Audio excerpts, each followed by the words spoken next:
Friends, अक्सर हम लोग जब इंग्लिश में बात करते हैं तो हम जाने अनजाने बहुत सारी ग्रामेटिकल मिस्टेक्स करते हैं and the fun fact is we don't even realise that we are making mistake. And guys, it's very obvious that if you are making grammatical mistake while you are speaking, then it's obvious that you will make mistakes when you will write. Okay, so if you want to avoid those mistakes, if you want to avoid all of those mistakes when you speak and when you write, then must watch this video till end. Because guys, आज के इस video में मैं आपके साथ कुछ बहुत ही common सी grammatical mistake share करने वाली हूँ जो हम सभी लोग जाने अनजाने में करते हैं. But before that, make sure to subscribe to our channel and do not forget to press the bell icon because friends, it really motivates us to make such informative videos for you. So hi everyone, once again a very warm welcome to our channel, the Harry Sir Academy. I hope you all are fantastic. So without any further delay, let's get started. Friends, आप यहाँ पर देख सकते हैं मैंने दो sentence लिखे हैं. It is their house. ये incorrect है और यहाँ पर लिखा है it is their house और ये correct है. तो इज देयर और इज देयर में क्या डिफरेंस है? फ्रेंड्स, प्रोनाउंसिएशन दोनों का सेम है लेकिन दोनों की स्पेलिंग भी अलग है और दोनों का मीनिंग भी अलग है. लेकिन अक्सर आप इन दोनों देयर के बीच में कंफ्यूज हो जाते हो और यहाँ पर आप गलती कर देते हो. तो जो पहला देयर है इसका मतलब होता है पोजेशन. पोजेशन मतलब अधिकार. और इस वाले देयर का मतलब होता है जब हम किसी जगह को, किसी प्लेस को इंडिकेट करते हैं तो वहाँ पर हम ये वाला देयर यूज़ करते हैं. तो मैं आपको बताती हूँ कि पोजेशन क्या होता है. फ्रेंड्स, अब जैसे मेरे हाथ पर एक पेन है तो ये पेन किसी का तो होगा. तो मान के चलिए ये मेरा पेन है तो मैं इसे कैसे कहूँगी? This is my pen. अब कौन से वर्ड ने बताया कि ये पेन किसका है? माई. तो माई यहाँ पर पोजेशन है, यानी कि ये मेरा पेन है. इस पेन के ऊपर किसका अधिकार है? मेरा अधिकार है. और ये किस चीज़ से पता चला? माई से. अब ऐसे मैं कहूँ ये तुम्हारा बैग है तो इसे मैं कैसे कहूँगी? It is your bag. तो योर यहाँ पर पोजेशन है. ऐसे ही अगर मैं यहाँ पर कहूँ ये उसकी बुक है तो इसे कैसे कहूँगी? This is his book. ये बुक किसकी है? उसकी है. और ये कौन सा वर्ड बता रहा है? हिज. तो हिज यहाँ पर पोजेशन है. ऐसे ही अगर मैं यहाँ पर कहूँ ये उसकी कार है तो कैसे कहूँगी? It is her car. तो ये हर यहाँ पर पोजेशन बता रहा है कि इस कार के ऊपर उसका अधिकार है. अब नेक्स्ट सेंटेंस है यहाँ पर, the sun warms the earth with its rays. यानी कि सूरज जो है अपनी किरणों से पृथ्वी को गर्म करता है. तो रेस के ऊपर किसका अधिकार है?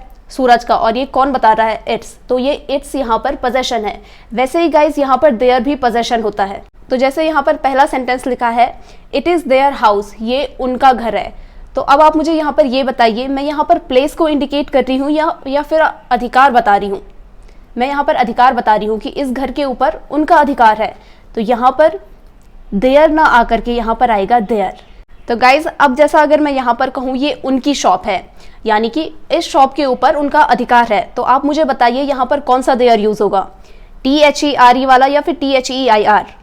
ऑब्वियस सी बात है यहाँ पर THEIR वाला यूज़ होगा क्योंकि यहाँ पर मैं पोजेशन बता रही हूँ और ये वाला देयर यहाँ पर प्लेस बताता है. तो यहाँ पर पहला सेंटेंस इनकरेक्ट है और नेक्स्ट सेंटेंस यहाँ पर करेक्ट है. अब मान के चलिए मैं किचन में गई और मैंने किचन में एक बिल्ली देखी और मुझे अगर किसी को बताना है कि वहाँ एक बिल्ली है तो मैं कैसे कहूँगी? There is a cat.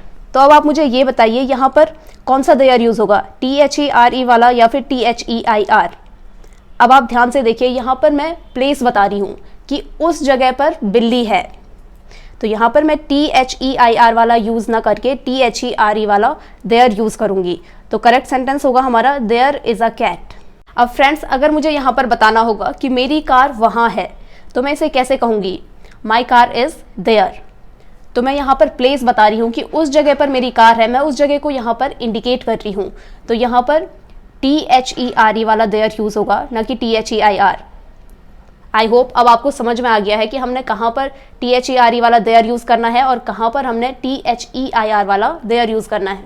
Friends, अगर मैं कहूँ बाहर बारिश हो रही है तो इसे इंग्लिश में आप कैसे कहेंगे?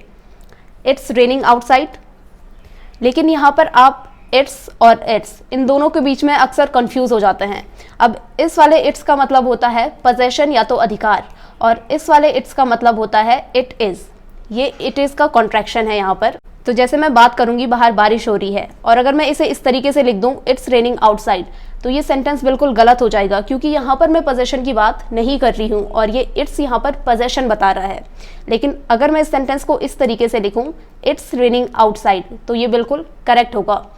बिकॉज बारिश होने का एक्शन अभी कंटिन्यू है और जो एक्शन हमारे साथ प्रेजेंट में जारी होते हैं वहां पर इट के साथ इज आता है और एक्शन में आईएनजी आता है और इट इज को हम लिखते हैं इट्स। तो हमारा सेकंड सेंटेंस यहाँ पर बिल्कुल करेक्ट है।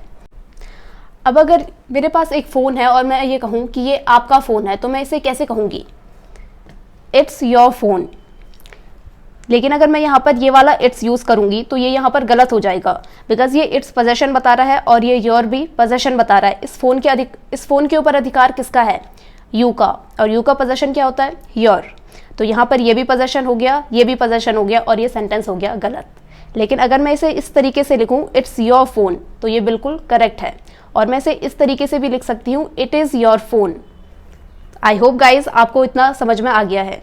फ्रेंड्स, नेक्स्ट सेंटेंस है यहाँ पर the sun warms the earth with its rays. तो आप मुझे इन दोनों सेंटेंस में से बता सकते हैं कौन सा सेंटेंस यहाँ पर करेक्ट है। अगर आप इस वाले सेंटेंस को करेक्ट समझ रहे हैं तो आप एकदम सही हैं। क्यों? यहाँ पर ये इट्स पोजेशन बता रहा है। मीनिंग क्या है, क्या सेंस आ रहा है यहाँ पर?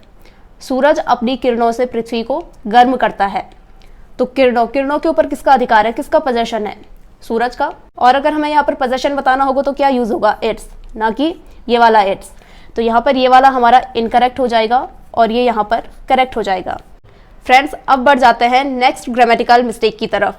ये मिस्टेक बहुत ही ज़्यादा कॉमन है। जैसे अगर मैं कहूँ मैं यहाँ किसी को नहीं जानती हूँ तो आप इसे कैसे कहते हैं? I don't know nobody here. और ये सेंटेंस यहाँ पर बिल्कुल इनकरेक्ट है। अब ये यहाँ पर इनकरेक्ट क्यों है? तो गाइज यहाँ पर आप देख सकते हैं ये नॉट यहाँ पर नेगेटिव कंपोनेंट है और ये नोबडी भी यहाँ पर नेगेटिव है। तो जब किसी सेंटेंस में पहले से ही नेगेटिव कंपोनेंट हो तो वहाँ पर दूसरा नेगेटिव वर्ड नहीं आता है। अगर आता है तो सेंटेंस गलत हो जाता है और ऐसे सेंटेंस को हम कहते हैं डबल नेगेटिव सेंटेंस। तो यहाँ पर हमें एक नेगेटिव वर्ड यहाँ से हटाना पड़ेगा। तो नोबडी की जगह यहाँ हो जाएगा एनीबडी और करेक्ट सेंटेंस होगा हमारा I don't know anybody here. अब अक्सर जब आप लोग कहते हैं कि मैंने कुछ नहीं कहा तो आप इसे किस तरीके से कहते हैं? I didn't say nothing. और ये सेंटेंस बिल्कुल इनकरेक्ट है बिकॉज आप यहाँ पर फिर से देख सकते हैं नॉट। ये नॉट यहाँ पर नेगेटिव कंपोनेंट है जो यहाँ पर पहले से ही मौजूद है और ये नथिंग भी यहाँ पर नेगेटिव है। तो दो नेगेटिव जब भी एक सेंटेंस में होंगे तो सेंटेंस हमारा इनकरेक्ट हो जाएगा। अब मुझे यहाँ से नथिंग हटाना पड़ेगा और मैं नथिंग की जगह लिखूंगी यहाँ पर एनीथिंग। तो करेक्ट सेंटेंस होगा यहाँ पर I didn't say anything. I know guys काफ़ी लोग ये मिस्टेक करते हैं और अब से आपको ये मिस्टेक नहीं करनी है। अब नेक्स्ट सेंटेंस है यहाँ पर we can't find nothing in this room. फिर से आप यहाँ पर देख सकते हैं डबल नेगेटिव और ये सेंटेंस फिर से गलत हो गया है। तो इसका करेक्ट वर्जन होगा we can't find anything in this room. अब गाइज यहाँ पर मैंने एक और सेंटेंस लिखा है। अगर मुझे कहना हो मेरे पास एक भी रुपए नहीं है तो क्या आप इसे इस तरीके से कहते हैं? I don't have no money. लेकिन गाइज ये सेंटेंस बिल्कुल इनकरेक्ट है। अब आप मुझे कमेंट सेक्शन में बताइए कि इसका करेक्ट वर्जन क्या होगा। तो दोस्तों, ये थी यहाँ पर कुछ कॉमन सी ग्रामेटिकल मिस्टेक्स। अगर आप लोग भी अब तक इस तरह की मिस्टेक्स किया करते थे तो आज से ये मिस्टेक करना बंद कर दीजिए। एंड गाइस, अगर आप और भी इस तरह की मिस्टेक्स जानना चाहते हैं then let us know in the comment section. हम बहुत जल्द आपके लिए एक और नया वीडियो लेकर आएंगे। So that's it for today. Thank you so much for watching our video. I hope you found this video useful. If yes, then make sure to like our video, subscribe to our channel and share this video with your friends and with your family members. We will meet in next session. Till then, bye bye and keep practicing.